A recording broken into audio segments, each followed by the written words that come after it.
So, welcome to the Second Dimension, everyone. I'm Jonathan, and today I have two incredible crew members from the Netflix original series Hilda with me here today to talk about the One Perfect Animated Scene and also just their work on Hilda as a whole. So, welcome to the show, Andy and Megan. Hello. Thanks for having us. How are y'all doing today? I'm doing quite well. How are you? I'm rocking the merch, or not, our internal merch. Official Hilda swag. Yes, yeah. I got Twig back here. Twig can join us today for the interview. Nice, yeah. Cool. So for those watching who don't know you guys, tell us just a little bit about yourselves and kind of your animation journey, one at a time. So like kind of how you got into the industry and then how you got onto Hilda specifically. Okay, well, you could start if you want, Megan. Okay, sure. I'll basically, I started in animation about over 14 years ago now. Went to Algonquin College in Ottawa. I've always been interested in animation. It was always like I always like to draw and create. So got a job. It was pretty regular. My story is so regular. I pursued the thing, I got the job, and then I stuck in the job. I've had my ups and downs. I've had some challenges, but basically through working at Mercury, it's where I met Andy because we've been working together, and kind of through him came on to Hilda. And the job I have on Hilda, I started off as an animation director and mostly assistant director to Andy. All right, and for you, Andy? I'm Andy Coyle, and I direct the show. And I mean, I'm a animation guy who spent a lot of time working out on the East Coast, and then eventually found my way into the heart of Canada, Ottawa, Ontario, the capital of our great frozen tundra of a nation. And started working up here for a few years, and eventually sort of just found my way into doing the kinds of things that I do, and luckily was presented with an opportunity to make the kind of show that I always kind of wanted to make, that I always felt like we never really had the chance to explore and sort of just exercise those kinds of storytelling muscles, particularly in like the Canadian animation landscape, where it's very sort of like limited to a specific type of cartoon and demographic, and right. And so it was just a real wonderful thing to have happen, to be like, oh yeah, we could maybe turn this into something that's really cool and rewarding, and it worked, and we made the show Hilda. Yeah. Did you have like a particular favorite like show as a kid, or like moment where you realized like this is animation, this is what I want to do? Yeah, I mean, I guess I kind of fell into it a little bit. I think it's always been a big part of stuff that's inspired me and formed sort of my storytelling, because I think even the first movie I ever saw in the theater was The Land Before Time. And I think it really had a big impact on me. And it a lot of my influences come from sort of live action as well. And it just sort of happened that I worked my way into animation. And I think the cool thing about animation, when you compare it against live action, is just the level of like complete creativity and creative expression that goes on. Everything is made, everything is dreamt up. You can do anything within budget. Exactly. You're just essentially whatever your imagination is the limit of what you can do, and obviously budget, schedule, and stuff like that too when you're dealing with like the business of animation. We can squeak around some of those factors here and there, but but the art form itself is like limitless, and it's just so pure when you have to sort of contrive everything. You have to make everything that appears in the story. None of it really exists So it's a pure sort of experience for storytelling, and you can do like very deliberate things in animation that probably would be like difficult to achieve in live action, even though you get wonderful like spontaneity and textures and stuff from making live action stories. You can get like some really specific manipulation, which sounds bad when you say it, when you think of like, in a personal context, but in a storytelling context, it's really important to be able to manipulate things properly to achieve like the effect that you're looking for on the audience. So it's a really wonderful thing. And I, animation in general has always been a love of mine, though I didn't always, I think, pair the two things together so much. Like I a long time ago, I was really into like Warner Brothers cartoons. And so growing up on those, I sort of saw them very separately from like, Star Trek and ET and things like that. But I think once I got to be all grown up, I sort of started figuring out, oh yeah, all these like basic elements of suspense and timing and comedy are like these wonderfully pure exercises that are on display in these old cartoons that I grew up on, and that could be explored in a way that you can tell different kinds of stories using those same principles. Absolutely. And I think Hilda is a prime example of that. So the episode that we're talking about tonight is the 50-year night. So before we get into the deeper details, I just kind of want to talk a little bit about the development of the episode. How did the concept for this one specifically come to be? Much less one focusing on a romance between two of the show's side characters. Well, it's the kind of episode that we set out to make here was sort of like a mix of different tones. We wanted to just really play with the idea of doing a romance, because that's like something that we don't really get to touch on too much in the show, just because like the style and subject matter that we're dealing with. It's not, just never feels like it really fits. But then every once in a while you get a nice opportunity to really like lean into something. So we knew like, okay, we want to make a romance, and then also like a sci-fi bonkers adventure with like time travel. Yeah, just like just to go a little nuts with it too, because I think that's such a wonderful contrast in terms of like the tone of the episode, where you have these very soft, tender parts of the episode that are really paced out and deliberate, and then you have these manic, high energy, intense moments like the emergence of the time worm and the chase through time and all these kinds of things. And you sort of can create such like a wonderful experience by pairing those contrasts together in the same way that you would with like music, when you're doing sort of like loud and quiet, or like fast and slow, or in cooking when you do like peanut butter and chocolate. Yeah, like exactly spicy, like you have to play these these ideas, and when you can contrast things that really complement each other, it creates a wonderful experience that is like, it's just always stimulating. It's always kind of novel.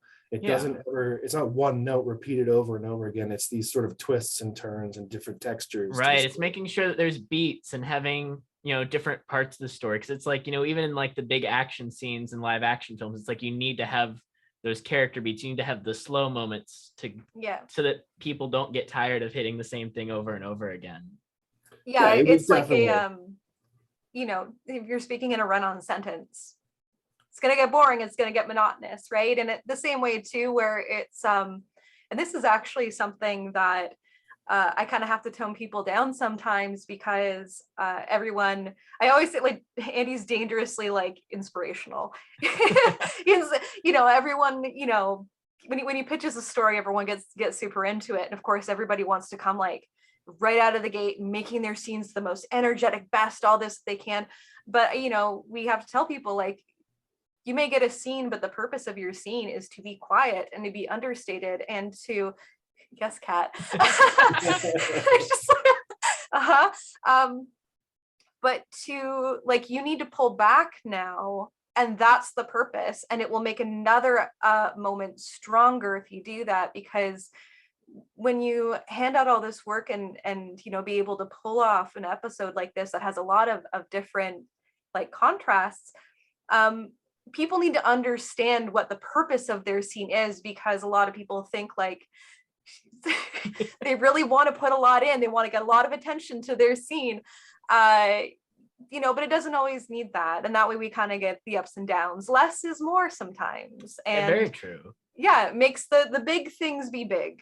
Yeah, so kind of to talk about where this episode starts off, it's one of the few that actually directly picks up from the previous episode, with Hilda getting grounded.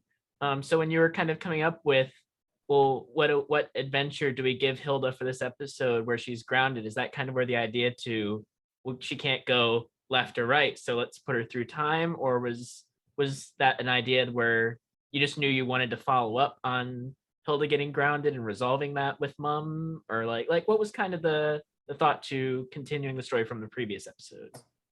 Yeah, it was thematically something to explore. Like, obviously, when we tell Hilda stories, we always try to sort of have a thematic story that's going on and a plot story that's going on, and that it's sort of two different levels of storytelling that we're always trying to do on the show. So in this case, we have this sort of mid-season event that happens, which is that Hilda finally gets busted by Johanna.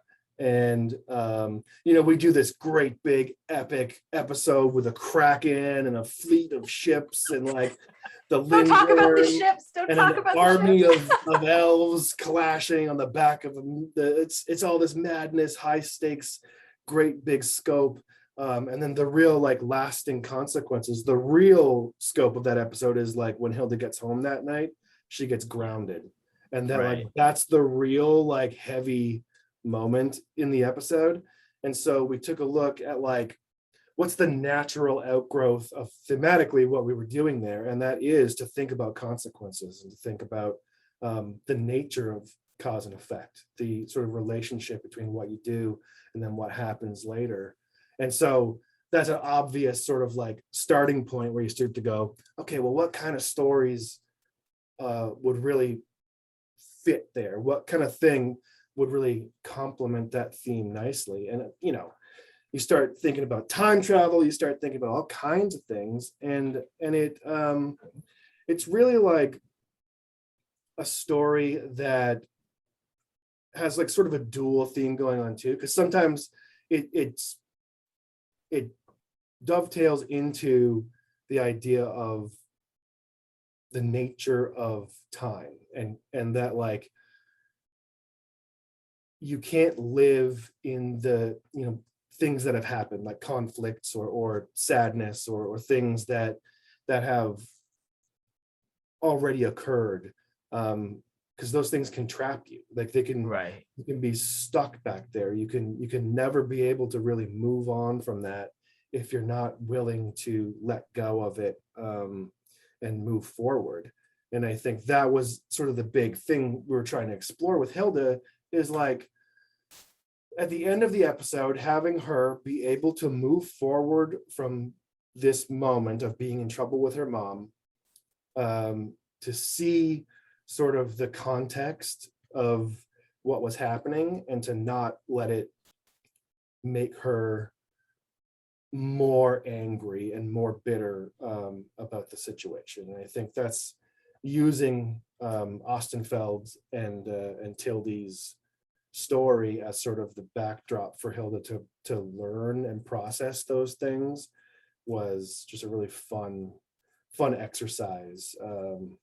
I really think it's one of our strongest stories. So it was a real treat to make happen.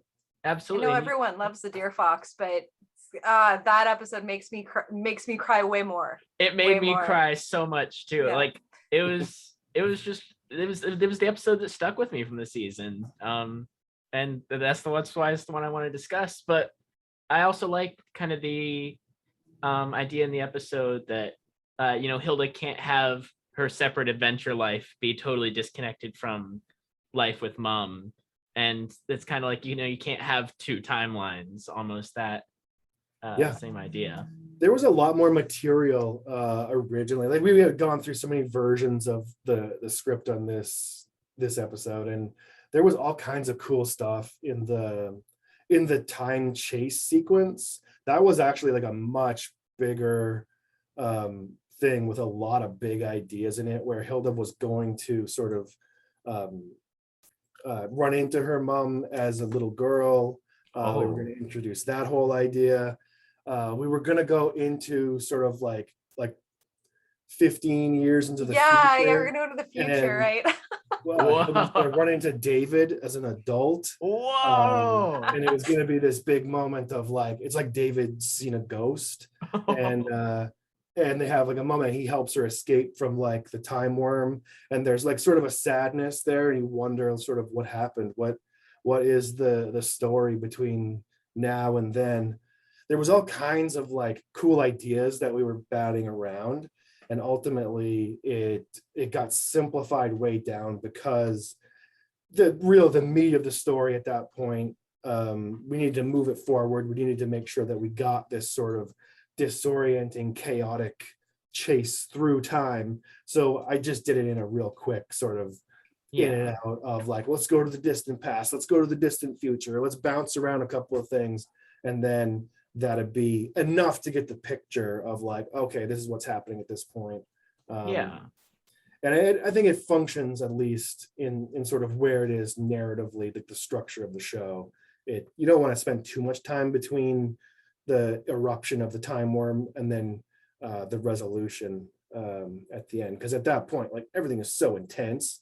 It's just like pounding from that moment that you hear that first rumble after Hilda's iconic line of she said something about like, I did it with absolutely no consequences. Yeah. And then immediately the time worm erupts and sort of starts to wreak its havoc. So from that point forward, it becomes, a fast-paced wind down to the final scene. Yeah. So I know you talked about kind of your experience in live action, or just kind of studying that. One of the things I noticed is that there's this really cinematic choice of like cutting to close-ups in the Tilde and Peter scenes where somebody will walk in front of the camera and then it'll be a closer shot once they finished walking past. I really love like the visual design choices like that, but of the way that Tilde and Peter's relationship was portrayed, my favorite thing was just completely removing the dialogue and telling that all visually. How did you guys land on that one? That was, I think that might have been my idea. I don't remember. That may have been the way it was written. But I can't really, it was a while ago that we were doing this. So it was like, I think that might have been my idea to just play it like absolutely no sound, no dialogue. I just wanted the ambience of the scene to sort of take us through in a way that was voyeuristic. Yeah. Because we're experiencing this thing as in the way that Hilda was experiencing it, sort of hiding up in the rafters, looking down. So you wouldn't necessarily have any of the context of dialogue, but you could rely on the atmosphere and the performances and the blocking and cutting that would communicate to you everything that you needed to know. And it's also more powerful, I think, when you take some of those conventional tools away, that you start to realize like, okay, well then I cannot get away with not drilling down on exactly what we need to show here. Every single cut, every single angle, every expression, every little micro movement is very important in that whole dance sequence. And then we do sort of revisit that idea again once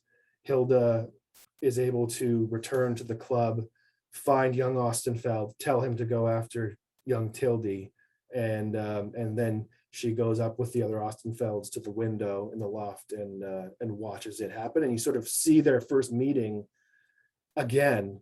And again, there's no dialogue. We're just hearing the music, and they're out in the rain, and it's this sort of really, really interesting way to play it that I think makes it feel very unique, and almost gives you some perspective in the scene that like we are not with Ostenfeld and Tilde. Like that's a whole thing we're just watching happen, and it's a really engaging experience. It definitely stands out because it's not a creative choice that you see a lot, especially in animation. That's definitely something I've only seen in like live action, I think. And I have to say too, I think a big part of like why it all works too is our storyboard supervisor, Fancia, he did a lot of work on that sequence. It was like we were really drilling down on making sure that this visually was going to be very controlled, even somewhat to an extent at the expense of like other parts of the episode, in particular, like the end sequence when we're doing that end part. That was really fast. We just kind of like put that together as like, okay, this is what we absolutely need to have for these moments and this performance to work, for this to resonate. But we could have done like more stuff in that final climax, but we felt like this was more the heart of the episode. In order to make that part feel like something, you needed to experience this first. So we put a ton of work into that. And then also our composer, Ryan Carlson, played a whole jazz band by himself, every instrument. And it just like capturing like the tone of what we were trying to create in this sort of timeless romance. He did an amazing job. And then we actually went back. We put the scenes together. Me and Ryan went in, did all of the music, and then we went back into animation and had the band animated to the actual like music that Ryan was playing. That's so such a really cool like sequence of doing that. And that's such a weird. The notes aren't correct though. No one look into the notes. Yeah, we didn't. Yeah. I didn't go that hardcore into matching it, but the beats and the notes change when the notes should change. They just may not be. They just need to be fake. Yeah, the direction was just basically like, let's just sell it, make sure it feels right, and not worry too much about like the little specifics details of it, because for the most part people are just sort of taking in the scene, and you can forgive some stuff. It's background. And she just to sort of like add on to that too, like when Fancia was doing all of those things, and I've seen this sort of here and there about like theories as to like what other animated shows Hilda takes inspiration from. Every single reference that we've had and we've studied is all live action. We've generally lots of classic movies and stuff, lots of horror movies. You can tell in season 2.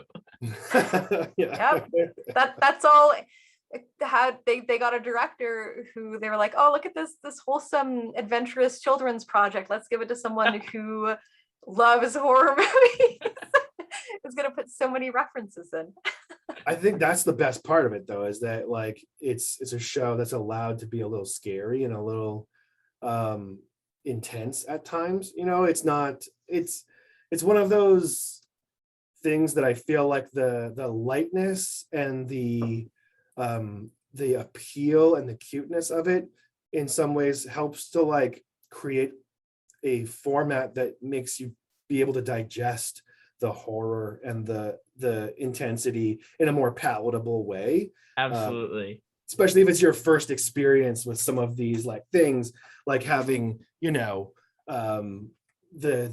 red wolf and the deer fox sort of perched beside Hilda as her and Johanna are climbing the valley, and like getting into such like intense sort of moments, but couching it in like a visual language that helps you to sort of like I guess it separates it a little bit from the real world, and it makes it a little stylized. And I think that helps to have some, younger members of the audience sort of brought into it, because I've always been shocked at how young kids can be when they're into the show. You think, oh, it might be a little scary for a 4-year-old or a 5-year-old, but they love it, and it's just like it's such a cool experience to see them not get scared in a way that like they like are upset, but scared in a way that they're like captured,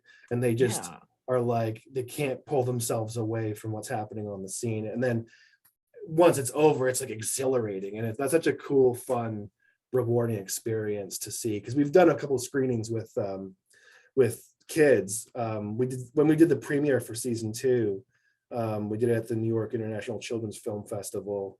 And so it's an audience of all kinds of kids, like young kids, old kids, animation students, adults, parents, people who are just animation fans in general. And you see this like crazy, vast array of reactions to the show. And the episodes that we had screened was The Troll Circle and The Witch. Oh, I can't remember. It's the Witch is what it's called now. It was The Witch's Tower at one point, or it's The Witch. We changed the title a couple times. So and both of those episodes are fairly, intense. So it was a good indicator that like we were on the right path when everybody was loving it. Yeah, and the show never talks down to kids either. I remember being really impressed I want to say it's one of the season 1 episodes. It's the first one with the nightmare spirits. And the whole thing is that Hilda's afraid to ride a bike, but you never are told in the episode at any point that that's what Hilda is afraid of.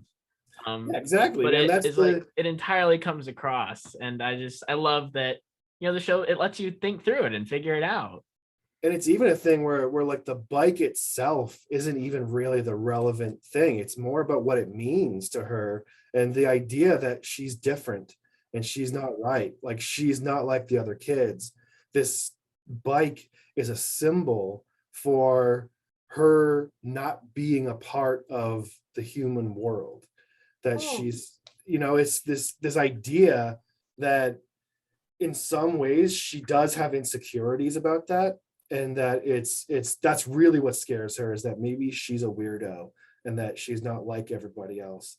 But we all know that Hilda is a good little girl, and that she just has some learning to do. That's her big thing.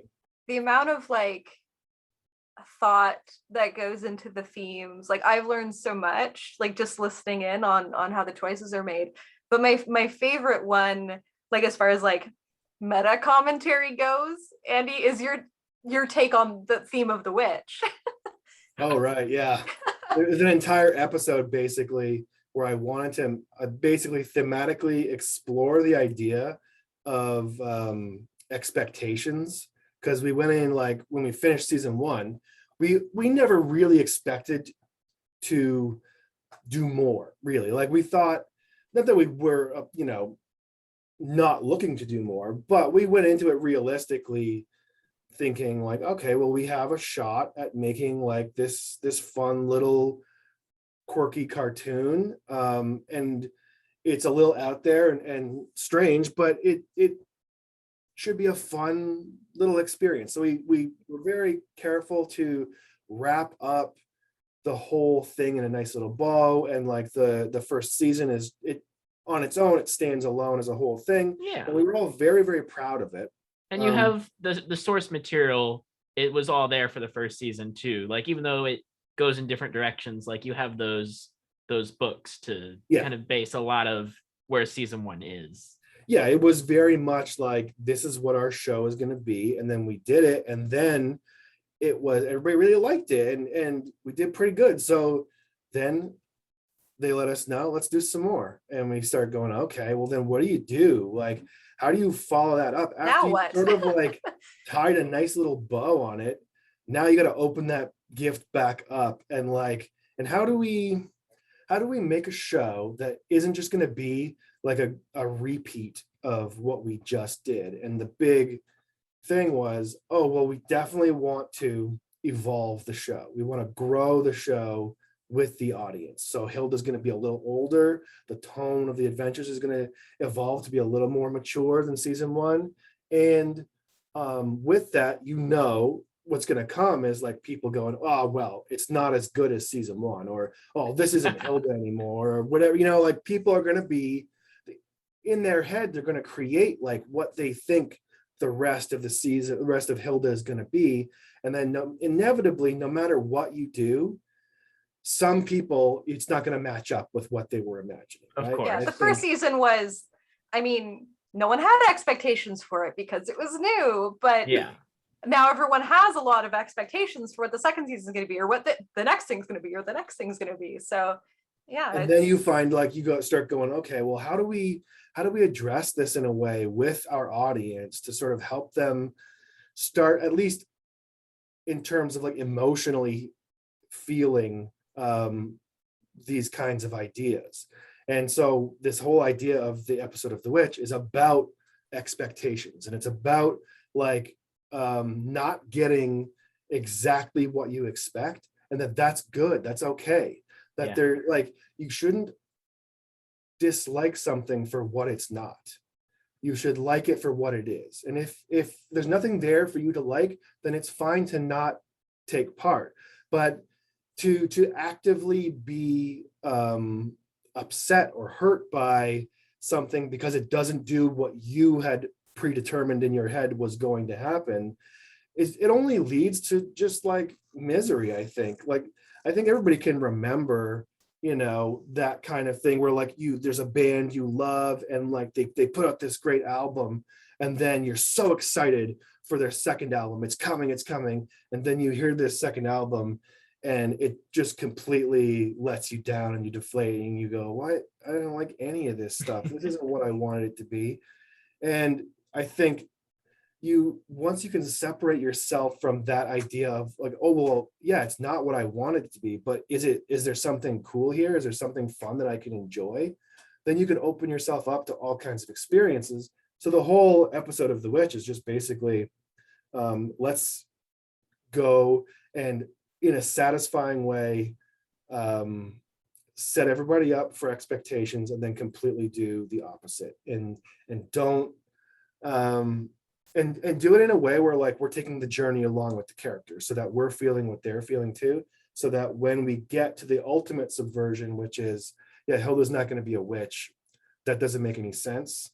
That when Hilda processes it emotionally in the scene and is able to sort of come to a place where she's happy for Frida to be a witch, that's just an exploration of like what we want to see happening here with people who are like, yeah, well, I thought Hilda was going to be a witch, and that's in my head what I wanted to have happen in the show, and that's not what's going to happen. I mean, when you really think about it, that makes no sense at all. Exactly. Like she's completely unpredictable. She's undisciplined. She is altruistic to a fault, and I think if you gave Hilda extreme magic power, you would see extreme chaos. That's a totally different show right there. And it only like when we started to think it through, because that was ultimately like early on, it was like the number one theory for. And it was obviously stuff we batted around because it was a thing to think through. But ultimately, at the end of the day, when you start to come to the realization that, oh wait, this would be a terrible idea, and that, oh, wouldn't it be so perfect to have Frida be able to like access those parts of her personality in a way that make her this great candidate for that kind of an evolution. And it's once we stumbled upon that, it felt so right that it's just like, okay, this is absolutely the correct direction to go in. And I know people are obviously disappointed about it, and I do get a lot of heat for Hilda being Frida's familiar. Like a lot of people Really? that, which is just a cute, fun, it's just like People look into a lot of things. Yeah, I'm where not it's saying that she is like subjugated in any way. She's just her role really for Frida in terms of their dynamic with the witch stuff is she's there to help. She's there to support her friend, and Exactly. like that's what a familiar traditionally does in our sort of lore. So it's a fitting title. It's just a fun, quirky title. It doesn't really mean anything. Yeah. It's just a reflection of their dynamic and how Hilda, I think, is a really good familiar too. Like she's the kind of friend who would help you no matter what, and put herself in jeopardy to aid anything that you were going through. Yes. Yeah, Frida's intelligence based as a witch, and Hilda's more like wisdom based, like a druid. So Frida gives off very much Hermione vibes as a Yeah. witch, I feel like. Yeah. In that vein. But so back to 50-Year Night, though that was a fun tangent. Yeah.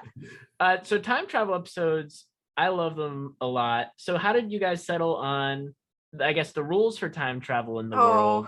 The concept of the time worm, because that was something that I had never seen. And then also just like tying that into the magic lore with Tilde as well, where she was able to implement the ability to time travel through magic. Like that's a lot to unpack in one episode.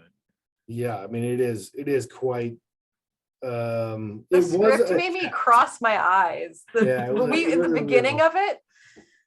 Like when we first started with one of the first drafts of the scripts, and I think the idea for the time worm, obviously it's like a word play on sort of like worm theory with time.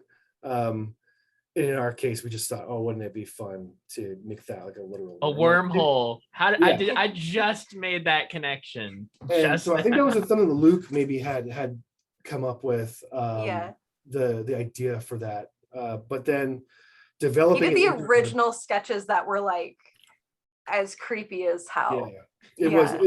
And he had some old sketches that he had put together, and there was stuff in there that I was like, okay, this is gonna work really well, because the whole tone for the time worm, what I wanted was like a force of nature. But the time worm doesn't emote, it doesn't think, it doesn't feel, it just eats. It moves forward and it devours, like time. Right. It's relentless. There is no way to stop it. It will eventually come for you and get you no matter what.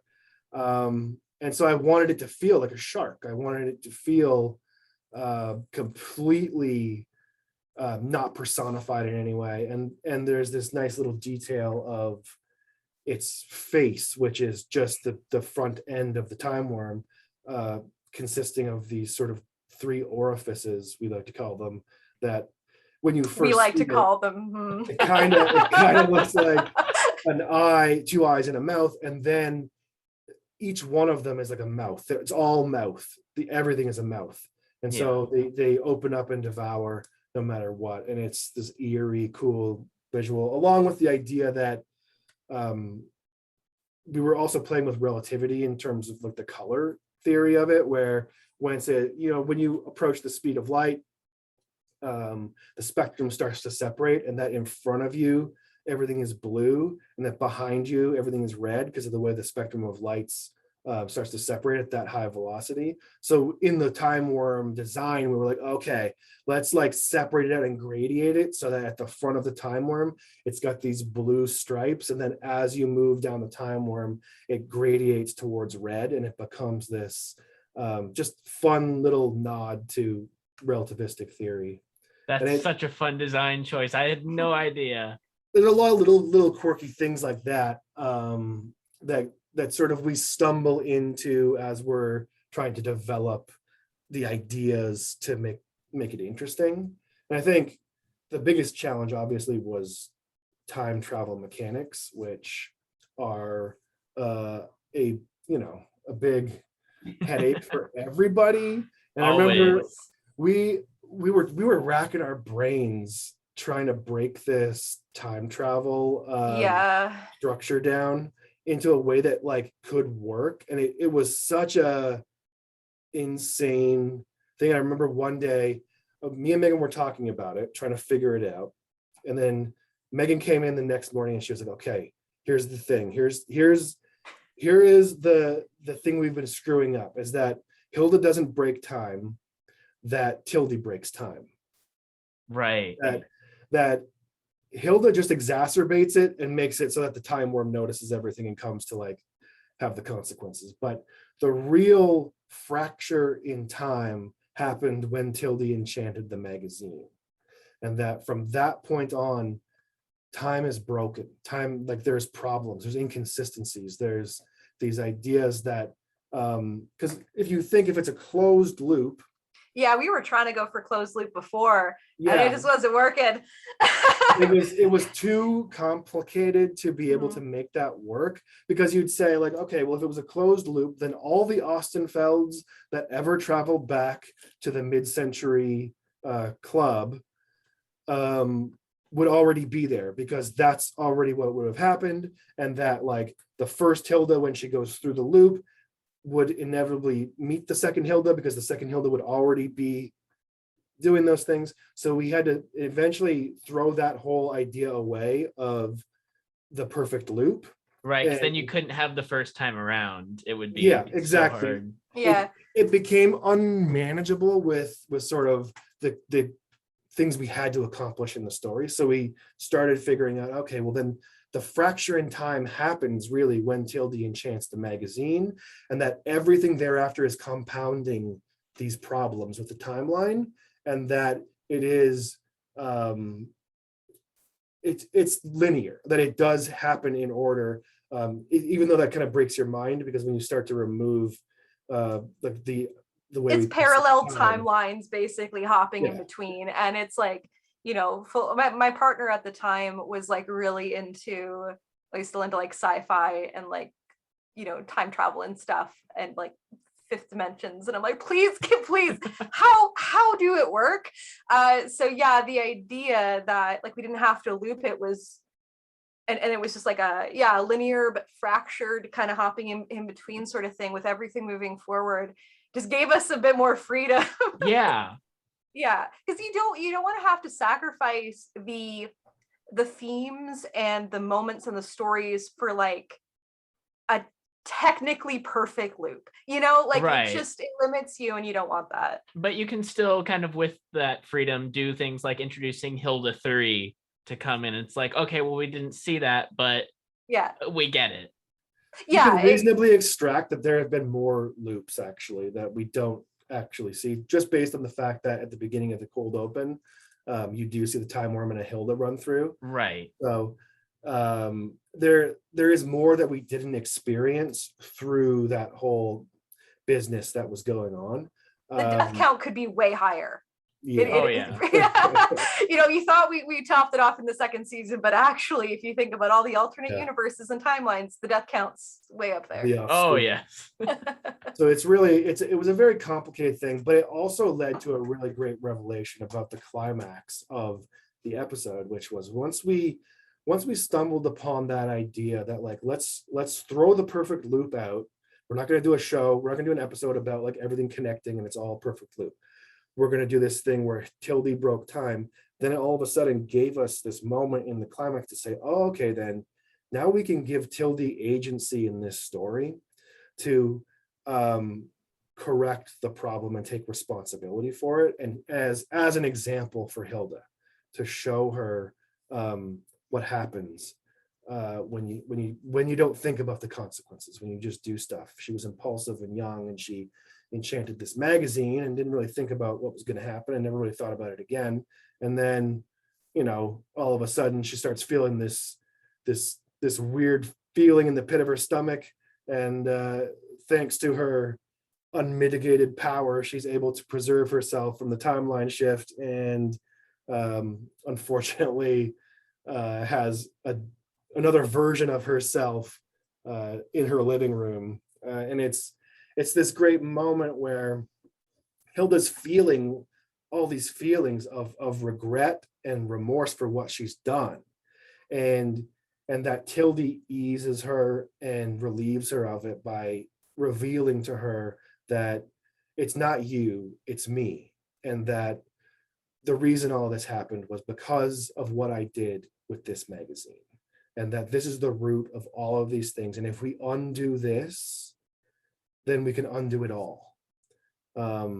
And if that happens, that means that we are going to undo everything else, including these people who are here with us, and the love that Tilde and Peter shared, which I think is also a really wonderful exploration of just death in a way where eventually all things end, and once it's over, it's gone. But it still kind of exists, you know what I mean? Like once someone goes, they're just not here right now, but they're still there, back there, you know, years ago. It's just the way that we perceive time, and that sort of wisdom and understanding from Ostenfeld and Tilde when faced with sort of the end of their love is that no, it happened for us, and that no matter what happens, it can be completely erased. It still happened and it's still real. And I think it's just sort of a wonderful way to explore coming to the end of something. Yeah. That was great. I told you he's dangerously inspirational. What did I say? Yeah. You're like, oh, I want to write now. Like you want to create, like, yeah. It's like you want to go and do something. Yeah, but yeah, kind of going off of that, with that last scene, it does culminate with, you know, the shot that really got me, which is just you take kind of the time worm motif of, like, earlier in the episode, it had gone through and created a bunch of holes, and you see their life as through the different holes as they return to the club. And a lot of that is just done by the worm. It just passes entirely in front of the screen. And so in this last shot, as they're sacrificing themselves, as they hug, it just goes right through, and then it's gone. And I think that shot is really powerful. I was wondering if that was in the original boards, or if that like was something where you're like, all right, we have this visual motif from the original scene and we're going to bring it to wrap this up. Like, what was kind of the thought there? That was all part of the revisions process that we were sort of trying to work the episode into shape. And that was deliberate in the sense that there's like priorities in a scene, right, that you need to emphasize. And a lot of times on Hilda, what we do is emphasize the character's experience of something and not necessarily show an objective point of view that the audience could have. I think a lot of times what's more important is how does the character process what they're seeing. That's what's important. That's what makes it either brutal, like that moment, or beautiful, like the moment when the time worm is opening all those holes and you can see the mirages through the time portals. There's like a real beauty to it that is because of the way the characters are processing that if you removed the point of view from the narrative of Hilda and Ostenfeld Prime experiencing those moments and sort of the melancholy and sadness that goes along with it, that you wouldn't have the emotional weight of it. And so visually, when you're blocking it, you've got to emphasize those things. That's what you're trying to convey to the audience. Right. The time worm is irrelevant at that point. It's just about the character's experience in the scene. And that's sort of the signature that I try to put on the show is managing the narrative point of view in a way that reinforces the audience's experience so they can relate with what the characters are feeling and thinking. So in that moment, the motivations are both the same for why I'm doing it. And it is to linger on the things that matter, which are Tilde and Ostenfeld embracing the swift brutalness of the time worm entering and exiting frame with absolutely no, it's just a force of nature again. It's a thing that just happens. It wipes by and it takes them out, and it's fast and merciless, and then going straight onto Hilda's face, and Right, lingering that's there. what it cuts to, yeah. And you got to go as tight as you can on her face. You got to get right in there and show the gravity of what she's just seen, because that's going to give the context to the audience of how this feels and what just happened in this story. And it's there's a lot more complicated moving pieces than that, but at the core, that's what you're trying to do with scenes like that, is really forget about all of the flash and the cool action and all the cool stuff, and just like pare it down to its real vital parts that are gonna help to tell the story to somebody. It's a real fun thing to play with when like you're making sort of cinema, which, yeah, this kind of visual storytelling is, so there's so many things you can do to reinforce the way people experience it, with the sound and the time and the angles and the expressions and the vocal performances, which are all wonderful in this whole sequence. And that was a whole big thing, like getting the character of Tilde, like trying to nail that character down was so difficult at first, because she's like a really old lady, and that can lead to not a lot of energy and the character can become kind of hard to sit through long scenes of dialogue with, where it's just feels so lackluster.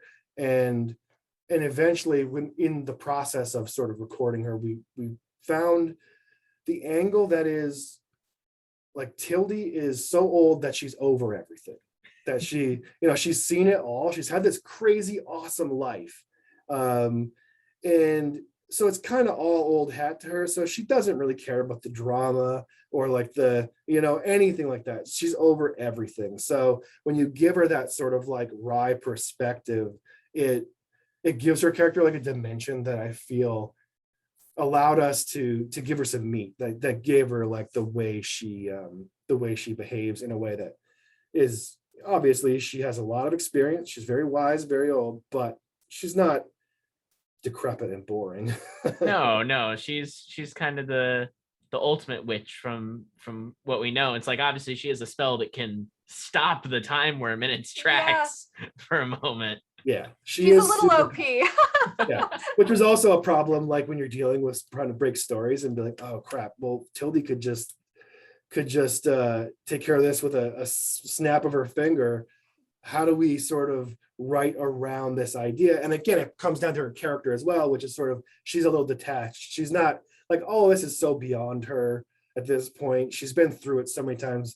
Things will figure themselves out. It's fine. Yeah, she is a really unique, fun character to explore like that, in a way that I think was a cool idea. And then also, like, the original idea we were going to do for the Jorts incident episode was supposed to be Tilde going on the adventure with the kids to like find the tide mice and round them all up. And then we were kind of running up against that problem of like, well, Tilde could just like take care of this in her sleep. Like, this isn't even a challenge for her. And the only way you could sell it is if she's like sort of slyly doing it to let the kids have some fun. But then we were thinking, nah, screw that. Let's have Tilde just get locked into like a verbal sparring match with the council down in the witch's tower, and let Kaisa have a sort of a field trip adventure and really sort of flex her muscles a little bit, because this is way above her head. So it's more appropriate choice to sort of bring her out. And that, I think, shaped that episode to such a fun thing that it became, that the Tilde paradox is hard to escape. Right. Yeah, that's definitely, I can see how, specifically with the Jorts incident episode, why that would make a lot more sense. You always got to get her out of the picture. Yeah. Well, and you want to make sure you have enough time to give all your side characters, their own stories and arcs. And it's like Tilde had such a big, you learn so much about her in this episode. Yeah, and she also had a lot of work. Yeah, she was very present in the witch episode, and she was also in this episode. So we felt like Kaisa needed a little more screen time, and that there was this fun dynamic of pairing her with David that felt, just obviously silly and fun because they had virtually no interaction up to that point. Right. And once you pair them together, they're like a really cool team. They really play off each other well. So we had a lot of fun with that, and it was all just sort of like finding it in the moment when we were trying to shape the stories. Yeah. Kind of going back to the idea of the perspective of Hilda and Peter and seeing, the whole relationship play out and how that makes that shot of Hilda reacting to them disappearing all the more powerful. Like, was there ever a version of the story where that ever got lost and you had to kind of like bring it back to Hilda, given just how chaotic everything is? And then because Peter, by the end of the story, he's basically, no longer with Hilda, because all of I think his doppelgangers get devoured by the time worm, and it just leaves Hilda. Yeah. When kind of writing him out of the story and then changing the focus to Tilde and Peter, because you also have to write in that twist that it was Tilde, because that's not something the audience, like, you could infer, but it's not something you really know Yeah, until that the was end. a delicate thing. Was there ever a version where Peter stayed with Hilda all the way until the end, or was that kind of like, okay, we need to get Peter out of the story before Tilde has her moment? It was always to get rid of him. Like, it was always to show these dire consequences to what Hilda did. Yeah. And that the Peter that we catch up with in Tilde's house has lived a much different life. And there's just like this real poignant sadness to the idea that they did have a wonderful life together, and it was this whole thing that both of them obviously valued greatly. And even though we don't see it, we sort of get glimpses of it. There was a lot more material that we had wanted to put in that dealt with sort of the building of that life and the different stages of their relationship together. And we had designed like all these different ages for Ostenfeld and Tilde from their meeting up until the current sort of 80-year-old version of them. And we ended up, you barely even see them in the episode. You get a couple glimpses in the time holes when the worm is showing Hilda and Ostenfeld the life they never had. And then you get a brief glimpse on the wall in Tilde's changed house where there's a photograph of them together when they were a little younger. But there was so much material that we had done that just we didn't get to use it in the show, because also this episode came in, like, our first cut was probably about like 26 or 7 minutes long. Yeah. And I had to get it down to 22 minutes. And to be able to fit into production properly, because every frame of animation costs money. Exactly. So when, even though on Netflix you don't really have any strict restraints when it comes to runtimes, you definitely do when it comes to production on a show with a budget. Right. And so I had already sort of opened the can of worms of the Deer Fox, and Yeah, we kind of had to pull our punches for that one. knew already, like, okay, well, I've got to get this one down to 22 minutes. And so a lot of stuff had to get cut out, but there was so much fun material there that could have been wonderful to experience. But at the end of the day, you got to just make it work and make sure you have the beats that are necessary and not just some of the fluff. Exactly. I think one of the few beats that we haven't really talked about is Hilda in the middle of the time worm chase. She sees her mom reflecting on if grounding her was the right choice. And that's a really important moment because it brings us back to what the episode started as. It's gone all these crazy ways, but that's kind of how it started. How'd you come up with that specific scene in like that spot amid all the other things that did get cut in that time worm chase? Well, that was written into the script. That part of it was always sort of like from the very beginning of the idea. Obviously, that's the big turn for Hilda. That's the part everybody knew, okay, this is what we want to do, to give some context to her mother's relationship. And the execution of that, I guess Megan can talk to that, because it was, I mean, there's like two parts of that episode that are really wonderfully animated in terms of performance. Well, there's more than two, but there's two in particular when it comes to Johanna and Hilda, which is the cold open sequence of her and Johanna on the stairs, and then that sequence of Johanna in the car. If you want to talk a little bit about that, Megan. Yeah, I'd have to look up the specific names of the people who did it, but I can, because sometimes it's like a few people or whatever do one sequence, but I can say that, from the very beginning, I think this is important for everybody on the show, that, Johanna be a character in her own right. And, she's not just like a background parent.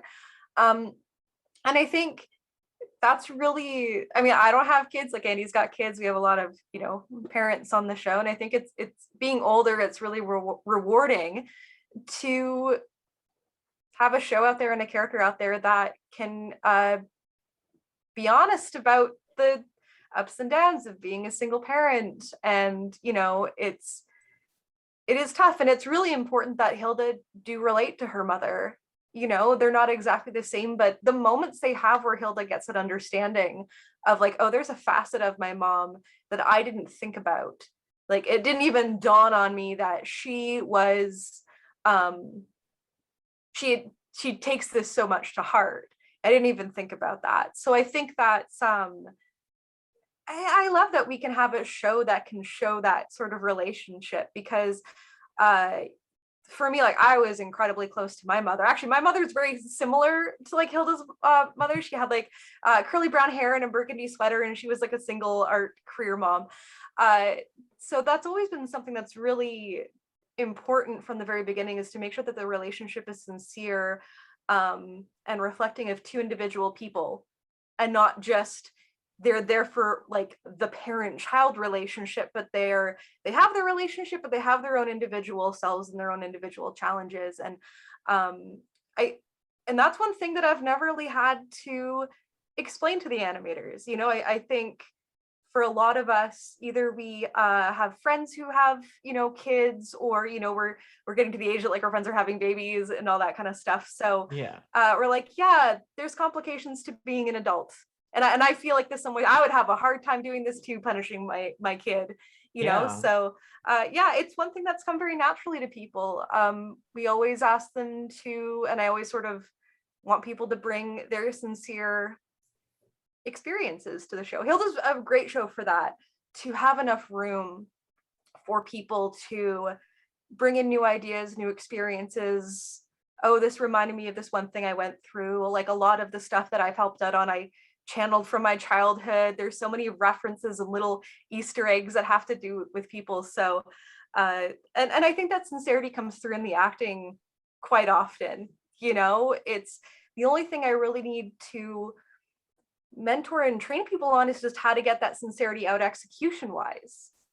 But they're always kind of coming from a pure kind of point of view of not just doing the scene and getting it done, but like, I really want the emotion to resonate. So I've been very, very lucky to have a crew that is so willing to challenge themselves, because it's not easy making animation that can resonate, just because everyone's got the skills to do it, but we don't often have the time or the opportunity to really explore. And we've had that, and everyone's really taken to it. So yeah, it's a team effort. Yeah, totally.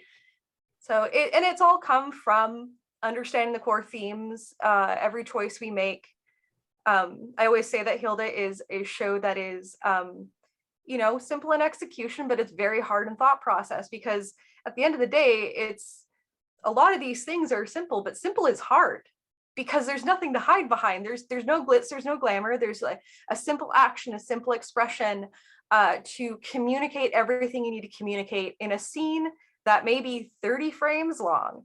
How do you do it? It's a very daunting process, Yeah. but rewarding. I have my witch's familiar. There it is. Here, there's a portrait of me up in the witch's tower with this familiar. Oh, that's so cool. I know. That's a fun little detail too, is that we have crew members. we're designing all these portraits for the hall of portraits in the path to the witch's tower, and it obviously the Tilde one was a challenge, because we did not want to give away that Tilde was Tilde from that obscure appearance in season 1. Season 1, yeah. Or B, give away that young Tilde is young Tilde in the 50-year night. So we knew, like, okay, we have to obscure this very carefully in a way that isn't going to tip our hand when it comes to all of these things that we're trying to keep a little close to the vest. And it was a lot of like back and forth trying to figure out, okay, how do we get this Tilde portrait just right? And I think I ended up redrawing it like right before we locked the episode anyway. I think I went back in and I redrew it one more time. I was like, okay, let me just see if I can get this just down one more time, because I think there was some clearance issue with one of the witches portraits, which we had done sort of an homage to the Simpsons in. Yeah, we were trying to put I think it was Patty and Jub in. And so we had a clearance issue with that, so I had to go in and I had to quickly draw a replacement portrait, which I think was just some girl with like a lizard and a side shave or something. I don't even remember what I drew, because it was like it was probably 8:00 on a Wednesday night, and I was just like, okay, let me just do this. And then I was like, oh, and I could probably just redraw this Tilde portrait real quick. Of course. You just this one. This is what I was telling you, Don. Just one more tweak. Yeah. Exactly. To the end, it doesn't matter how long the deadline is. If there's that little smidgen of time, it's all gonna. You gotta keep pushing and keep like making the episodes as good as we could possibly make them, because I think, at least from my experience, it really is a rewarding thing when you put it up on the screen and it works and people really respond to it and they resonate with it. And I think obviously with season 1, I'm really proud of all of the work that we did on season 1. And that when we sort of came to do season 2, I said, okay, well, that worked. Let me do it like a whole bunch more. And luckily I was afforded a lot more latitude because of how successful season 1 was. People were a little more apt to say, like, okay, well, I guess if you say this is what we want to do, then this is what we're going to do. And then when it came out and everybody really responded to it, it felt so cool, and it felt like this is the whole reason why we make anything in the first place, is to make stuff that we can share with people and then have them go through these experiences of watching the stories. And it's just such a cool way to communicate with people. Yeah, that it's got so many more dimensions than just having a conversation with somebody. You can communicate such like ethereal ideas through storytelling that to try and articulate properly would be so difficult. And just when someone experiences it, even people who I don't even speak the same language as people, and they watch this show and they love it and they get it, and it's such a weird, fun exercise in communication that it's very valuable, I think, and that's why I love doing what I do. It's like creating culture, basically, in a way.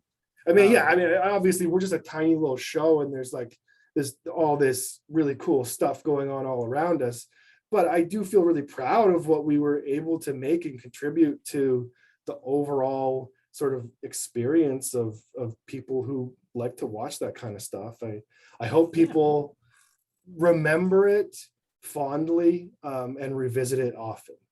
Absolutely. So there was one thing I remember a lot of fans were talking about this when the episode came out, is that Peter's behavior was pretty creepy, going back multiple times. And the scene that people use to back up their point is the one where Hilda gets back to the present, and in order to get her hat off to differentiate the other Hildas, like he like pulls her from behind into the closet. Of course, well, and so it's like he's trying to keep it all secret. Like, so what's your take on like Peter using the magazine? Is it a good action? Is it a neutral action? What's or is it just to serve to say that Tilde was wrong? And like, what's kind of the go ahead, Megan, you answer that one. It's like for me at least, it was, a very like lonely, bittersweet action. He's trying to recapture one of the only good memories he's ever had, and his room is covered with magazines. This is all he can think about. This is all he can focus on. And I think it's not about obsessing about a woman. It's more about wanting to live back in that moment where he felt connected with someone. And I think you can see that in their connections with each other are very genuine. He's not a predator. He's not like, she's flirting with him. She's like, like exactly. That. So he wants to, he's reminiscing, but in a healthy way, like it's bad not because it's like obsessive. It's bad because kind of like what Andy was saying about like the theme, like he's not moving forward. He is stuck in the past. Living in the past, literally. And obviously he doesn't do anything when he goes back there. He doesn't interfere. He doesn't try to recapture or swoop in on young Tilde or anything like that, because he knows it's really not about that. It's about this moment of feeling connected to somebody, and that he just wants to live in that moment. He can't let it go. And it's a sad thing, because I think the character is miserable. How we see him in the series, which is a stark contrast to sort of our last run-in with him at the end of the episode, which he's whistling and smiling and happy, and he's like moved on. And he didn't spend all that time languishing and dwelling in the past, because there never was a magazine. He never went back. So he moved on, and he was happy, and he was able to find, not that he didn't find Tilde, but he found contentment and satisfaction in other things. And that's the wisdom that sort of Tilde shows at the end of the episode, which is when they cross paths, and he said they introduce themselves.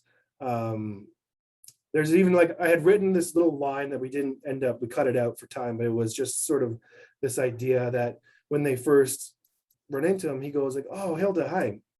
And you are," and then she goes, "Tilde," and he sort of looks at her for a second, and he goes like, "Do I know you from somewhere?" And she just sort of wistfully pauses and looks at him and says, "No, I don't think you do." And he turns around and says, "Well, it was nice to meet you," and waves and leaves. And there was more there to play. It was just I had to get this episode down to time. You had to cut it to 22. Yeah. The point is still there, but I feel like that was a beautiful moment of showing Tilde's the pain of doing what she knows she has to do, which is to allow this to pass and say, he's not the Ostenfeld, I'm not that Tilde, and he's happy. And I like to believe that there is a future for Peter and Tilde, and that their lives aren't over yet. I think they could intersect at some point in the future.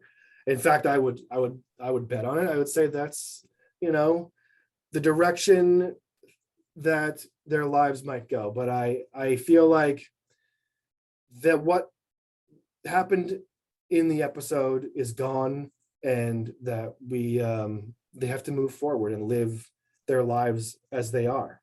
Absolutely. And it brings it back to just, Tilde's sacrifice at the end, and she's just like, as a character, she's older, she's wiser, she recognizes this mistake, and now what Hilda's done is just brought it to her attention. And so, for her, it's, we need to fix this thing that I messed up a long time ago, and I'm really the one who caused Peter all this hurt by enchanting the magazine in the first place, and not leaving a note with instructions or something even.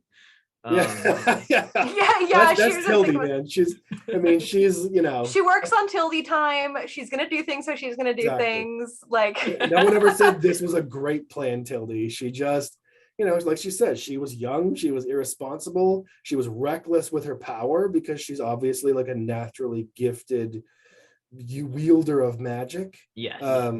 But she made a pretty horrifying mistake when she did this, and Hilda brought that to the forefront. And at the end of the episode, I think there is hope for happiness for everybody in the show, which is what hopefully makes it not too bitter. That we knew it was a downer ending. We knew, we were like, ooh, this is gonna be rough. And then we did talk a little bit about like, oh, maybe they should get together at the end, kind of a thing. But that felt like it was running counter to like the ideas we were trying to explore, which was that there has to be a finality and a consequence to these things. And that like, if we start to go, yeah, but we can have our cake and eat it too, that we're really not committing to the idea that we're exploring thematically. So it ultimately ended up where they go their separate ways, and we know that what happened didn't happen. Right. It's one of those things where there's a lot of ideas, there's a lot of things we can explore, there's a lot of different things we can do like in any episode, but having that core theme always running through, always informing what decisions we make, from every aspect of the show, every single choice in every department, you want it to come from that, like, are we supporting that core theme, whether it be like in mood, music, color, animation, timing, acting, all that stuff. And it does kind of, in doing that, we are going to come across stories, themes, and certain aspects that, people aren't going to like. It's going to be heavy, or it's going to be a bummer, or it's going to be scary, or it's not going to be satisfying because it doesn't scratch that like theory itch, Right. That is why Hilda resonates with people, I think, is because at the end of the day, it is just about telling a sincere story with a core theme that we can explore and put like our human experience and emotion in. Because we can relate to those themes as people. Like, I can't relate to a time travel chase, Right. but I can relate to reminiscing on a moment in my life where I felt something and wanting to relive it. But, like, those are things that we can all input and think about it and relate to. And so all of the choices, they don't come from us wanting to do a thing because it's cool, or wanting to do a thing because it may be a more popular choice, or the fans may want it. Because actually, in doing that, like, if we were to follow or do fan theories or confirm things or put things in just to please people, we wouldn't be making Hilda, because that's like betraying what makes this show work. Yeah, it all has to be genuinely motivated and sincere, completely sincere, and not sort of like a fake contrivance that we slap on top of it. Absolutely. So one of the last questions, season 2 has a lot of death.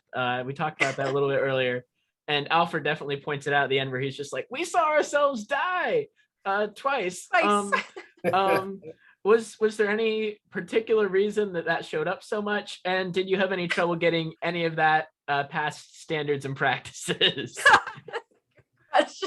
Yeah, I mean, well, first of all, it is intentional. Like, we did want the show to grow, because like I was saying earlier, with Hilda, when we started the show, we had one season. We didn't know if we were going to get more episodes. When you have some of these sort of bigger studio shows, they get these big orders up front, like they could do 3 seasons up front. They all know what they're getting.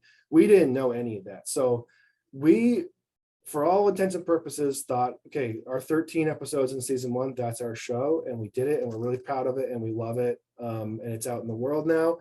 And we didn't find out if we were going to be able to do any more till after season 1 had been released for a while. Because they had to sort of, I guess, see the metrics and see how well it was performing and trending. Hilda's a beautiful show too, so I can't imagine it's inexpensive. Well, it actually has, I think if you were to look at the budget of Hilda and you look at the budget of like any other major studio show, we don't even have a fraction of like the budget of Really any of these big American shows. No, it's a kind of a weird conception that people have, which is that, oh, Hilda must be a super high budget show, and it's incredibly micro budget. This show is like, it's a little Canadian cartoon. So that's crazy, because like I hear like Green Eggs and Ham is getting like 6 million per episode, and I'm just like, yeah, that's not us. We don't deal with that kind of stuff. We're just a little show. The only reason that our show has any sort of like resonance is just because of the love and attention that's put into the show by all the people who work on it, because that's the big sort of common denominator is we all have to believe in the show and what we're doing with it, and know that is our goal. We're not just killing time like making product, that we're creating something that we all believe in and care about. And I think that is what results in sort of the things we've been able to achieve with the show. But yeah, it's a super small budget, and problem solve a lot differently with a smaller budget too, because Yeah, you really have to get creative with how you solve problems. And I think particularly this episode is one of those exemplars. With a 50-year night, it was right up against the Deer Fox in production. And, when you don't have a lot to work with, you've got to figure out, okay, where am I going to throw my punches? And when am I going to pull it? And obviously at that time, it was like right smack dab in the middle of the season. We're dealing with this really intense story that we all really believed in the Deer Fox, simultaneously dealing with this episode going, well, this is like, if the Deer Fox is the best episode, then this is like the second best episode. And like how could we sacrifice this episode and go like, whatever, we'll throw this one in the garbage and focus all our attention on that one, when we equally believe in and love this story as much. And it was a really difficult thing to navigate. And at the end of the day, this episode had to take a lot of crazy shortcuts to be able to achieve what we were looking to do with the story. And it's weird also because there's like episodes in my head before we make them, and then there's the episodes as they're made, right? And that sometimes those things line up really good. And to me, that's like a fully realized episode. And that may not be the best episode. Like, I think I love all the episodes that we've made. And you can look at something like The Replacement near like the end of season 2, where we were trying to do like sort of a palate cleanser kind of fun, light episode. And I think that episode is very fully realized. It is what it is, and it's very good at being what it's being. Yes. I feel like the 50-year night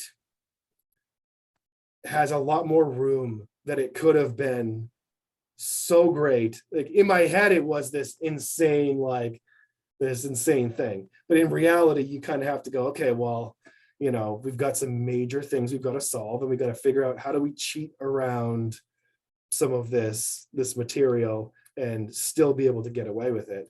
Right. And being right next to the Deer Fox, that's tough. That's a tough situation. Yeah. And so like I was saying, like when for the standards and practices idea. It was generally like, because of the delay between seasons 1 and 2, we didn't even get to start working on season 2 until after season 1 had been out for a little while.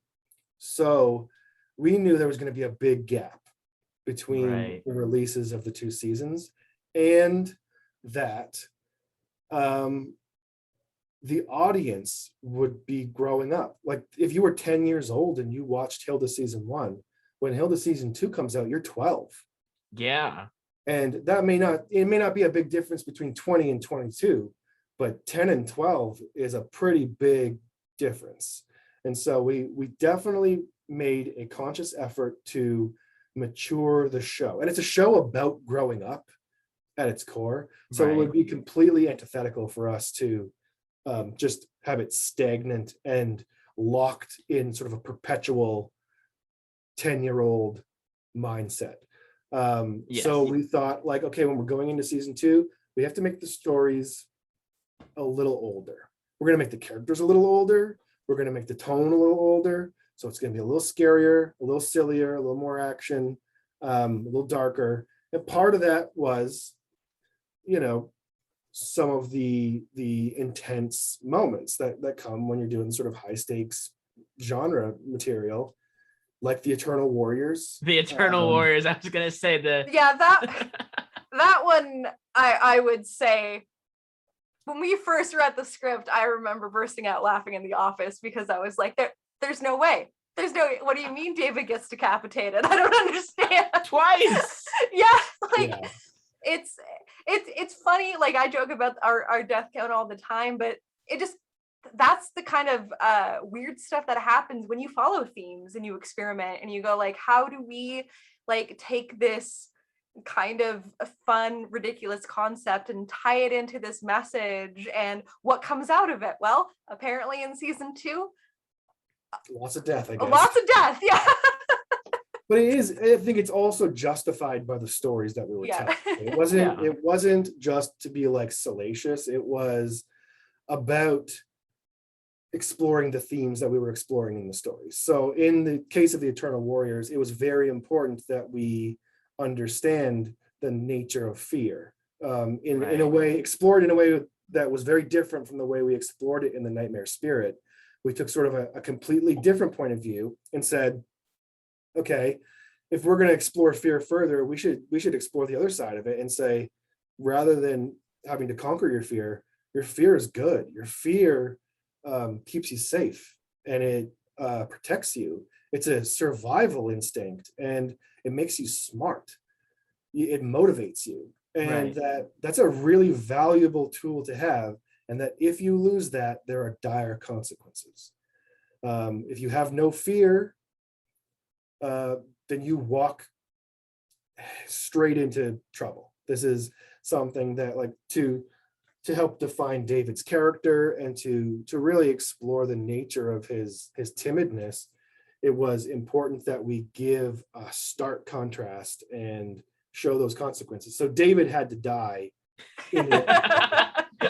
in order for it to work properly, in order for us to go, yeah, there are some pretty dire consequences to having no fear, and that it's really important that, because if we softened those consequences, then we've neutered the lesson.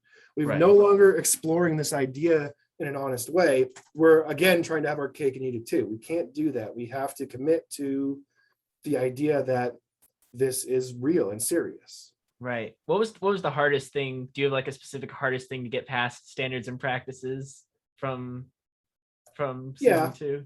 Yeah, I mean, that the Eternal Warriors was the Eternal Warriors. That was it was a very delicate process, right from the inception of the idea, from the outline to the script to like it was a big song and dance around everything right through. When we storyboarded it in the animatic, there was a lot of back and forth about what to show, what not to show.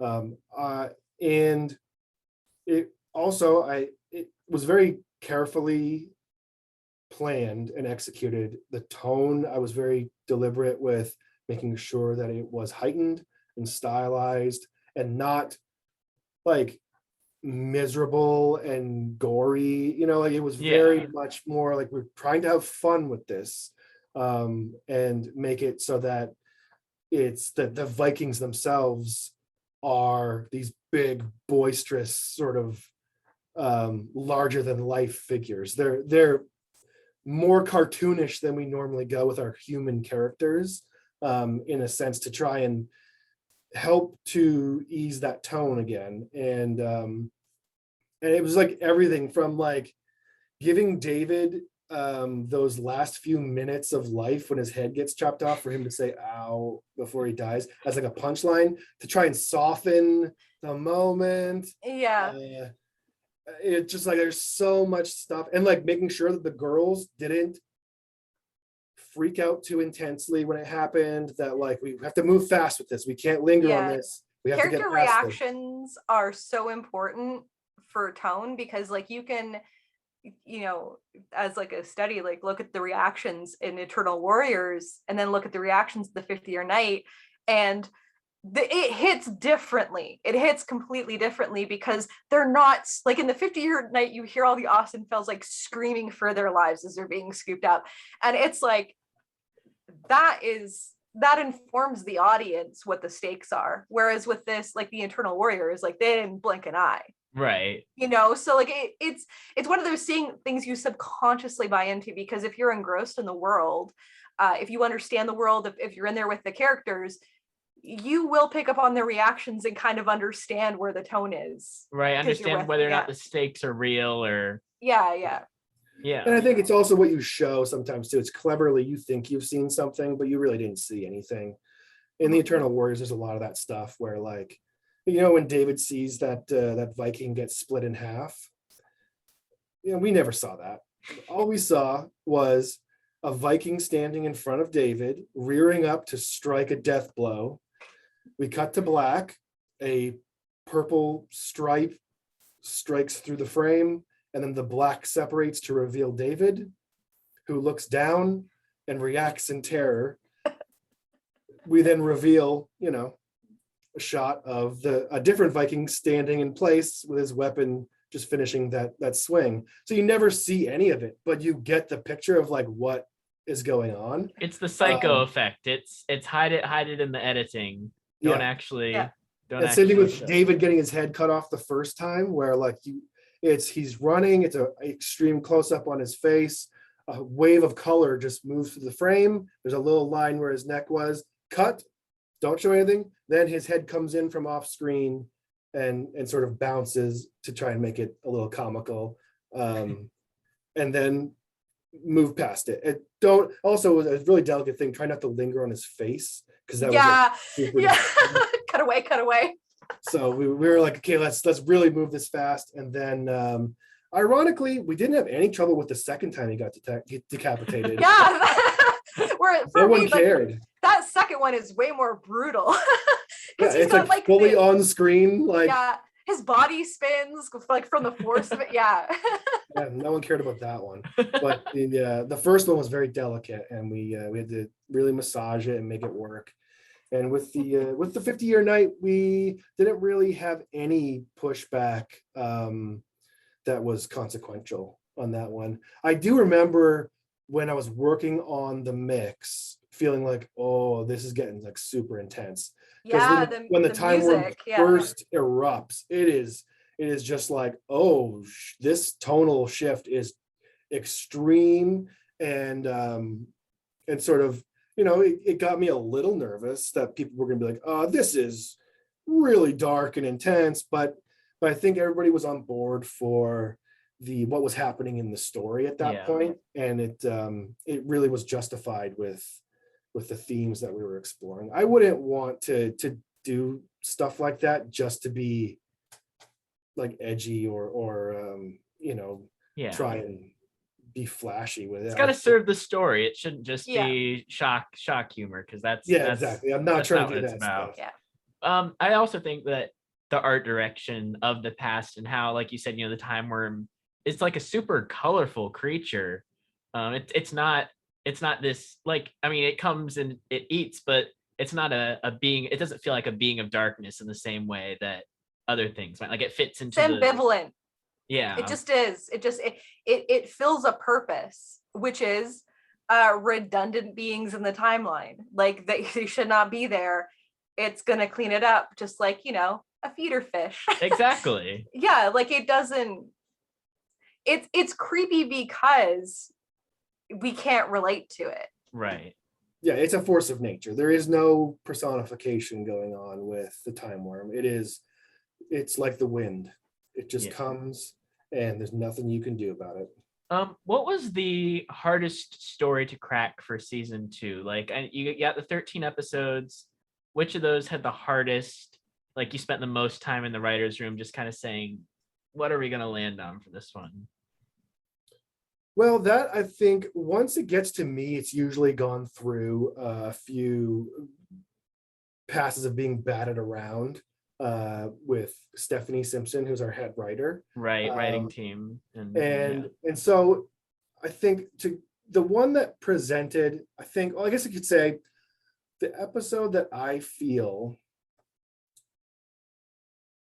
needed the most work was The Witch. Obviously, that was a area where we did like a major rewrite to try and solidify some of these ideas. Like originally the premise for that story was the girls get tasked with this thing, and it ended when they got to the end of the maze and found Tilde. Yeah. And it was like, oh well, this doesn't really do what we need it to do in order to explore this story at all. Like how do we turn this into something that could work? And it ended up like there's a whole part of the story that comes after that, and all the meat of the story really, like Tilde and Kaisa and all that stuff, their The relationship. stakes, the stuff that gives that the maze its purpose and meaning. Yeah, so for that early stuff it was definitely The Witch, but once we get to the stage of like trying to work the stories into a shape in like an animatic form, that's, I think, a difficult question to answer, because I think all of them presented like very specific challenges. Yeah. Like the warrior episode, like for that one, it was the sensitivity of what we were trying to do, and that was really challenging, like these action shots, but like how do you make it, and you cheated and you do that. And then the deer fox episode was really long, and just doing a different animatic and going from like all the atmospheric shots, like that was yeah, everything's got a challenge, but it's just like a very specific challenge to eat. I would say maybe the one that I feel like I kind of didn't execute as well as I should have is probably the first one. The story for the first episode, I feel like there's a couple of things in it that we struggled with. The theme that we're exploring in the Troll Circle is deception, and there was this idea. I have the idea in my head. I could never get it out in a way that made sense. In the scene at the end when Hilda is watching Alberg on TV, basically lying to the public about what happened and showboating and doing all this stuff and saying like to Alpha, well, I mean, like that's not what happened at all. He's like full of beans. And then my idea for that scene was supposed to be that like Johanna overhears her saying something like that, like saying like, oh, that's not what happened. We almost got eaten by trolls and all this stuff. And her going like, wait, what? And then Hilda being like, oh, nothing. It's not like, that's not what happened. It was just a regular run of the mill day. And like tying the theme of deception into the overall dynamic of like Hilda and Johanna. That's interesting, because Hilda's upset that the deception is on TV, and yet she's applying it for her own good in her life. In my head, that's what the scene is supposed to be. Yeah. And it's not that way in the episode. I couldn't figure out how to make it work. Like I couldn't get the blocking right or the lines to flow. And it was another really long episode that I was trying to get down to 22 minutes. So it ended up, I did not solve that problem. And I mean, we had other issues with that episode, which was, the safety patrol montage, like trying to rework those ideas. Oh yeah. There's a Right, lot of that, material that got cut out of that whole thing about all the Raven trolls. stuff that got There's cut. a lot of Raven stuff. There was the trolls coming under the water and like coming up. That's why they have like bells into the water. There was a whole sequence about that stuff. It was really cool looking. But ultimately that all had to get really truncated and snipped down to a really fast, brisk montage, basically, of them going around. We were trying to set up new characters like Alberg and Gerda. We had to reintroduce the show to everybody with like a cold open to try and just bring everyone in, welcome them back into the show, and sort of have them climatize again to Hilda and see her in all her glory, doing some fun action. And obviously there's also a moment in it too of like the troll circle where I really, in my head, there should have been like a clearer dynamic between the two-headed troll and the other trolls, and like what his interjection into the mix does to them. And I think I was maybe a little too vague about that stuff, and I didn't ultimately get it to function the way I would have liked to, but I still think it's a really fun episode, and I am very proud of it. So it's not to say that it's not you can just see you can see the potential. Like there's always going to be, yeah, and I think this is true to anyone who works on a show, right? Like you can see just how far you can take it without some of the constraints, and even with the constraints you will look back and go, that one thing's always going to bug me, or so. But on the other hand, the constraints allow sometimes for to be more creative in your storytelling. And to it is a whole different type of challenge, to have boundaries and parameters. It's like, how do you express everything you want to express within those boundaries? And like, you can push outside of them a little bit, here and there, but like, this is a business, so you can't do it all the time. But it does lead to, and I think the same can be said to like any filmmaking. Like you can make an amazing film on a low budget and also have film on like a really high budget that doesn't quite resonate. And it's just like, well, what's the difference? It's not money.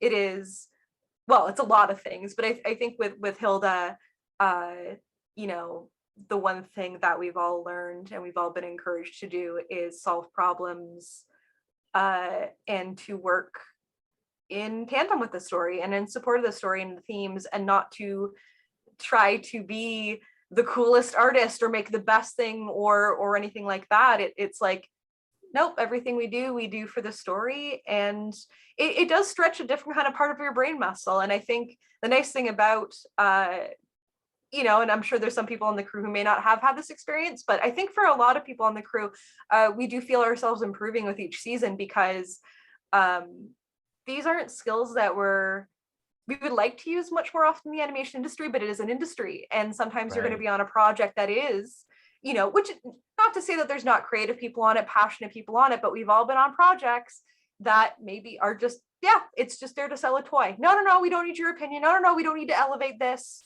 No, we don't. No, just get it through. That's a pretty common experience, and it happens every once in a while. But when you get a project like Hilda, that you are encouraged and trusted to bring your creativity into it, like you just want to grab a hold of it. So I think with everyone, they're grabbing a hold of it, and we've learned a lot about just how important storytelling is, and understanding the core theme of the story, and not just, well, I'm an animator, so I'm animating, or I'm a layout, artist, so I'm just drawing what the board tells me, or the board artist being like, well, I'm just copying what the script has. Like, we really want everyone to like input who they are and their own opinions into it. And it really leads to some amazing, surprising choices and decisions and little things here and there that make the show an experience. So yeah, even when you watch it back, like I can watch it back and remember so many things, not just like, oh, that scene was a pain in the ass, because there's plenty of those. There's plenty of things that I look at and go, I hated doing that. That sucked. Oh, like the vines and the tentacles. No, none of that. Never again. Ships. The ships. No. Oh god. Like the boats having to track all that stuff. Like, there's always going to be those things, but I think the nice thing about Hilda is like, I can look at the designs and go like, oh, I can see, people from my crew in the designs, or, I remember an animator telling me how they like really enjoyed working on the scene. They learned something new. You see people's little light bulb moments. And I think it's really nice to watch the show and remember all of the individual experiences that kind of go into it when you're watching it. Yeah. Absolutely. So for those who are looking to come into the animation industry and who are thinking about, maybe I want this as a career, what would be each of yours number one piece of advice for these up and coming animation students? Oh gosh, who wants to go first? I think both of us have like I think about it. I don't even know what I would say. Oh yeah, okay. It's a question I've gotten because like, yeah, I do talk, because I talk to students a lot. I think what I tell people is to come into the animation industry having an opinion, because a lot of the times we put animation and the things we love, the shows we watch, the creators we love, we really put them up on a pedestal. And what that ends up doing is like we just end up wanting to mimic them. And I think Eddie actually put it a very, I can't remember how you explained it, but I loved it, where it was like, we cannibalize each other, like animation, like, because it's animation is just a medium, it's a communication tool. And I think, people coming into the industry shouldn't come in expecting to conform to the industry. We want people to come in to evolve the industry. And so come in with an opinion, come in with a point of view. Don't come in to be like, I will change to get a job. No, come in to change us. Obviously once in a while you're going to be on a project that's not like the most creative, but we need people to evolve us both creatively and, as the job itself. We need people to advocate for better worker rights. We need people to come in strong and to be able to be like, understand what a good studio is versus a studio, like someone that may be taking advantage of you. People need to come in basically not ready to roll over on their backs for animation. It's a job, it's a career that we have passion in it, but like having a passion for animation as a medium and as a storytelling device is different than having a passion for a job. And I think people have to balance the two of them. So yeah, I just really want people to come in not wanting to conform to everything that people from other generations are telling them. It's like, no, come into this industry. It's going to be your industry now. Right. So yeah. Be the change. Yeah. I don't know what I would say to someone who said, hey, I really love animation and I want to get into animation. I would say to them, I guess, just do it and make stuff. Don't wait for someone to come to you with an opportunity. We live in a time now where there is a lot of great, easy to use tools available for everybody to be able to express themselves. And even so far as now with YouTube and things like that, actually disseminating it to an audience is now accessible to everybody too. So you're no longer blocked behind these gatekeepers of distributors and the physical media of the things that you're making. The world is open for you to make stuff and put out into it. And I think it could be maybe intimidating at first, and you might feel disappointed when you first try to start doing stuff, that maybe it's not as cool as you had imagined it would turn out, because it's a challenge that you have to master. But the only way to actually do that is to go through these iterations of it not working so that you can get to the place that it does. And so you may not be 100% happy with what you're doing, put it out anyway, finish it, do it, put it out there, move on to the next one. Because I think if you do that enough times, you'll eventually look back and go, I really like the stuff that I'm making now. And I feel like I've gained so much from going through the exercise of seeing something through to completion that you can then use in your next project, because you're never going to run out of like things to say. You can Exactly. just keep going, keep making stuff, especially now where like if you have an idea and something to say, there's nothing stopping you from being able to do that. And just go into it realistically, knowing there's going to be real challenges. That if it was super easy, everybody would just be doing it.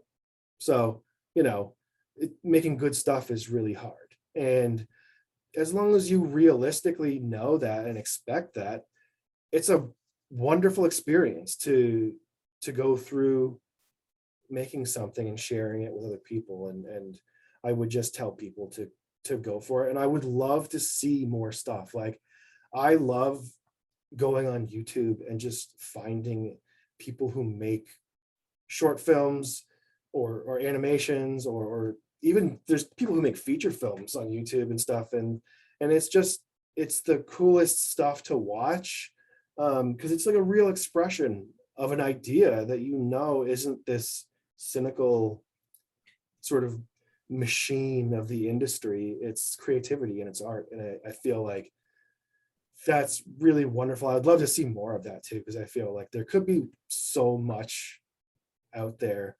Because I know so many people with like real cool ideas and great personalities that are really entertaining, and that if you just jump into it head first, you can make stuff and people will love it. I think, like, you'd be surprised how forgiving people are of stuff. Like, there's stuff I see in my work where I'm just like, oh man, this is hard to look at, but people don't care. They like it. And you know, I struggle with that, obviously, but I think everybody does on some level. Yeah. You just have to recognize that you do, Yeah.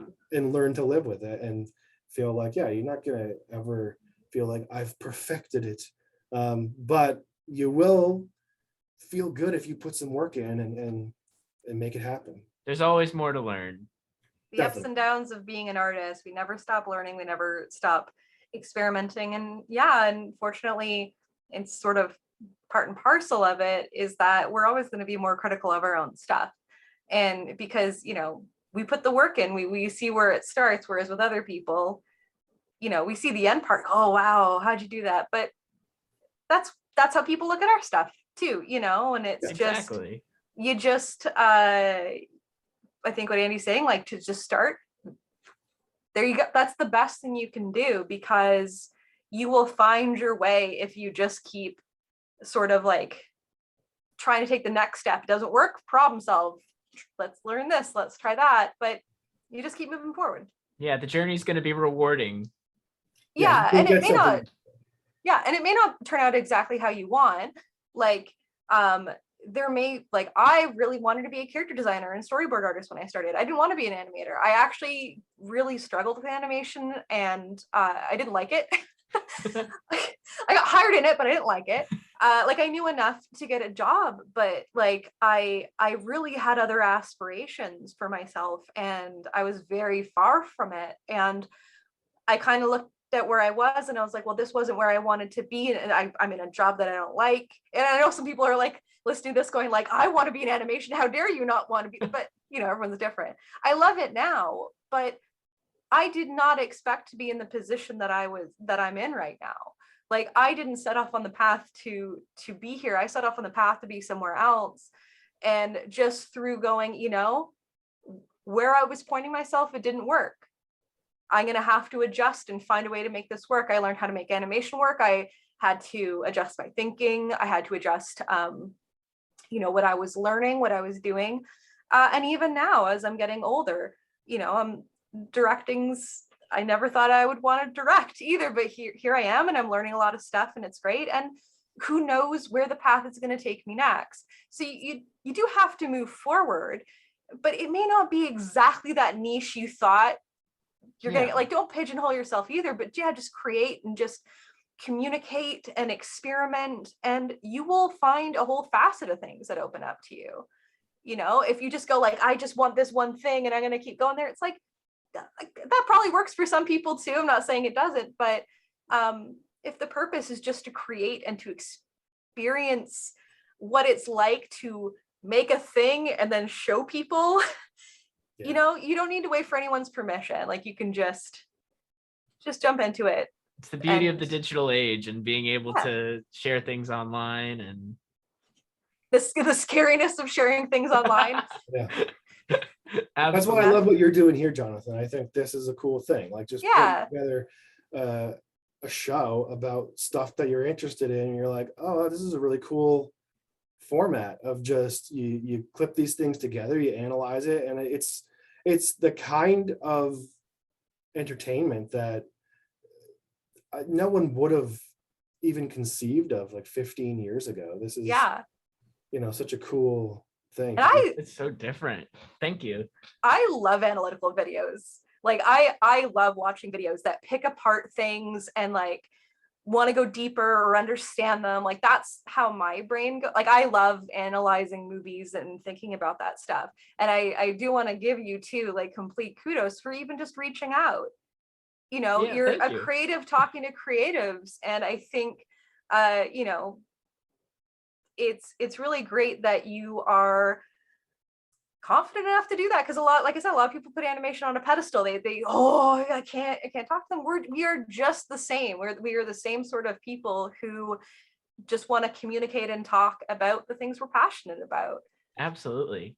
And I think that's one of the things that I've really tried to do, is also just to really put a positive light on as many things as I can, because there's just so much negativity, and negativity can be really funny, but there's a lack of, let's just talk about why things are good and what makes them good in internet culture, I feel like. So that's definitely one of the big aims with this series, and I'm so happy you guys get to be a part of it. Yeah, that's awesome. I mean, don't get me wrong, like I love me a good like YouTube review that's tearing apart like a bad B movie or something, right? But the reality is, and I've learned this too with like, you know, just working on my crew or how I, you know, conduct myself day to day, is that like being positive is it's a choice that takes energy. You know, it really does. And to be able to highlight something positively is going to actually take longer, because people hold on to negative things way more than positive things. Like that's just part of the human condition. So it takes, like what you're doing takes not just effort to make the thing, but an effort to go, I'm going to choose to go this route, even though it's not as, you know, clicky, it's not as friendly to the algorithm, because it's not as like, you know, people are going like, oh yeah, is he gonna roast today, you know? So and I think that's you know, incredibly valuable, because you're opening it up, this thought process, for people who are interested in animation, who are gonna like these shows, and you're introducing them to the whole world of the storytelling behind it, you know, and that helps people be creative too, because they're like, oh wow, I just like this thing because well, I watched it, I thought it was cool, and I felt good, but now I understand why I felt how I felt, and now I understand how to maybe bring that back or apply that to my own work. So yeah, I think what you're doing is super cool, and thank you so much for reaching out, because that's just awesome. Absolutely. It's as artists, if one person can be inspired to create another work of art by the things that we do, that's reward enough. Yeah, exactly. For so many things. But yeah, so where can people find you if they want to connect or follow what y'all are doing? Is there anywhere you'd like to direct them, or? Megan's got a thing she's done yet? Andy just got a cell phone. I about a month ago got a cell phone for the first time. Wow. He's on the grid now. That's impressive. You made it so long. Bravo. It really was just a matter of like, I just grew up without a phone, and I never really felt like the need to do it. And then the world moved on without me.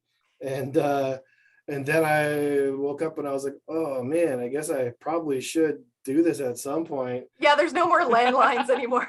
Yeah, I was like, well, I guess I'm gonna get a phone. I'm gonna take the plunge.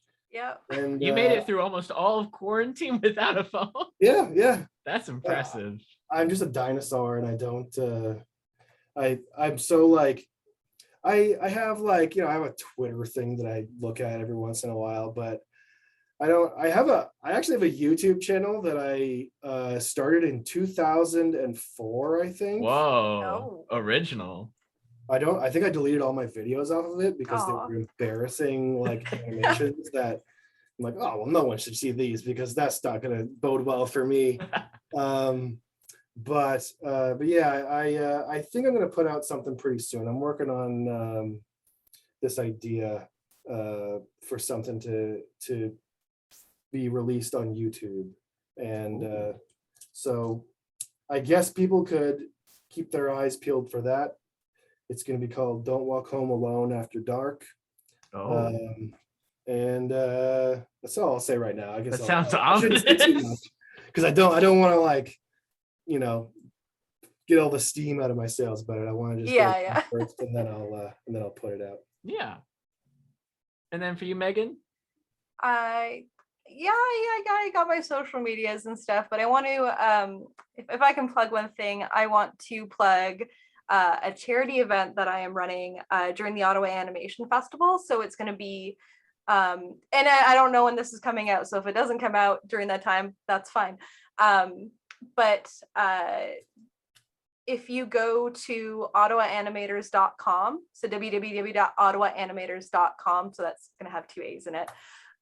Basically, that's a community group that I run here in Ottawa, and it's made up of students, hobbyists, like people in other studios and stuff like that. We're very like wanting to just have animators and artists come together and support each other. So we are having a charity event on September 23rd, 24th, and October 2nd.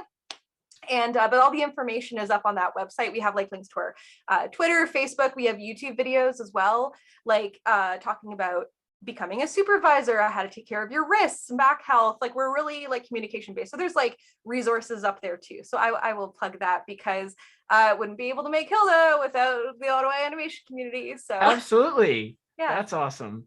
All right. Thank you everyone so much for watching, and we'll see you back in Dimension 1.